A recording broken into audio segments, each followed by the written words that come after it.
சமாதானத்தை உண்டு பண்ணும் ஆக்கினை அவர் மேல் வந்தது.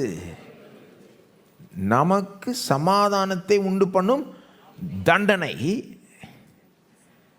நமக்கு சமாதானம் வரணும்னா தண்டனையை அவர் சந்திக்கணும், அவர் ஏற்றுக்கொள்ளணும். அந்த தண்டனை அவர் மேலே வந்தது.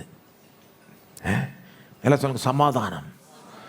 சமாதானம் என்ற வார்த்தையை பைபிளில் குறிப்பாக பழைய ஏற்பாட்டில் பார்த்தீங்கன்னா, நாம் இன்றைக்கு நடக்கிற மாதிரி சமாதானம் இல்லைன்றதை முதல்ல புரிஞ்சுக்கணும். நீங்கள் பழைய ஏற்பாட்டில் சமாதானன்ற வார்த்தையை பார்த்தீங்கனாலே 99% நீங்கள் நினைக்கிற மாதிரி கிடையாது.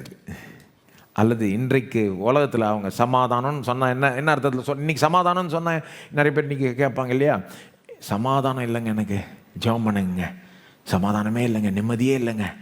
அப்போ இன்றைக்கி சமாதானம்னா எப்படி ஆயிடுச்சுன்னா, உள்ளான சமாதானம், ஒரு மென்டல் சமாதானம், ஒரு மன சமாதானம்ன்ற ஆயிடுச்சு அர்த்தம்.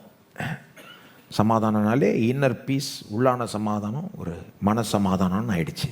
ஆனால் பழைய பாட்டில் சமாதானம் அந்த அர்த்தம் கிடையாது. அது சமாதானம்னா ஷலோம், எபிரே மொழியில் இருக்கிற வார்த்தை ஷலோம். எல்லாம் சொல்லுங்க, ஷலோம்.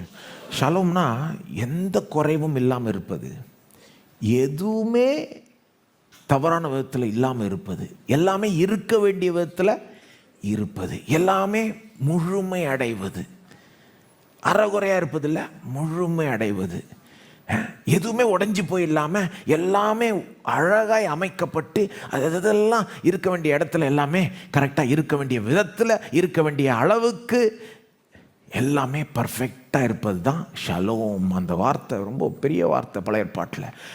பேசிக்லி அந்த ஒரு வார்த்தைக்குள்ளே எல்லா ஆசீர்வாதமும் இருக்குது.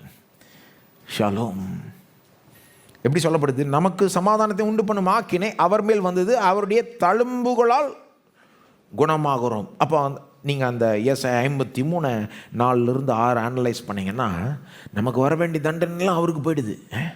அவர் நம்முடைய பாடுகளை ஏற்றுக்கொண்டு, அப்போ நமக்கு வர பாடுகளை அவர் என்ன பண்ணிட்டாரு? ஏற்றுக்கொள்கிறார். நமக்கு வர வேண்டிய துக்கங்களை, நம்முடைய துக்கங்களை சுமந்தாரா. 4ஆம் வசனத்தில் பாருங்கள், மெய்யாகவே அவர் நம்முடைய பாடுகளை ஏற்றுக்கொண்டு நம்முடைய துக்கங்களை சுமந்தார். அப்போ அந்த நெகட்டிவ் நமக்கு வர வேண்டிய அந்த தண்டனைலாம் அவர் எடுத்துக்கிட்டார். 5ஆம் வசனம் பாருங்கள், நம்முடைய மீறுதல் நிமித்தம் அவர் காயப்பட்டு, அந்த காயம் நமக்கு தான் விழுந்திருக்கணும், ஆனால் அவர் காயப்பட்டு, நம்முடைய அக்கிரமங்கள் நிமித்தம் அவர் நொறுக்கப்பட்டார். நாம தான் நொறுக்கப்பட்டிருக்கணும், ஏன்னா நாம தான் அக்கிரமம் செஞ்சவங்க, நாம தான் பாவிகள், ஆனால் அவர் தான் நொறுக்கப்பட்டார். நமக்கு சமாதானத்தை, இப்போ இது வரைக்கும் நெகட்டிவெல்லாம் அவருக்கு